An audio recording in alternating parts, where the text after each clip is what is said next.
A lot of the recent publications concerning St. John's College has talked about how we're the most rigorous school in the United States.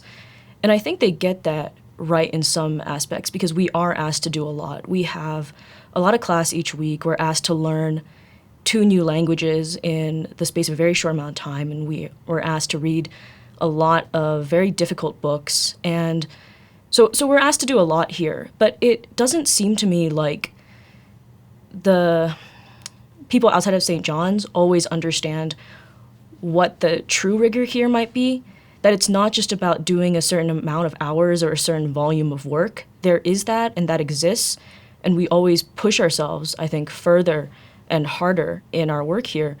But it's also rigorous because we're asked to really examine ourselves and to examine our own ideas, the biases that we may have without even realizing that we have them, to see who we are, and to try and be okay, actually, with being in a kind of zone where we don't have answers anymore because we have doubt that is being introduced. We're asked to think through, why do I believe a certain thing, or why do I think a certain idea?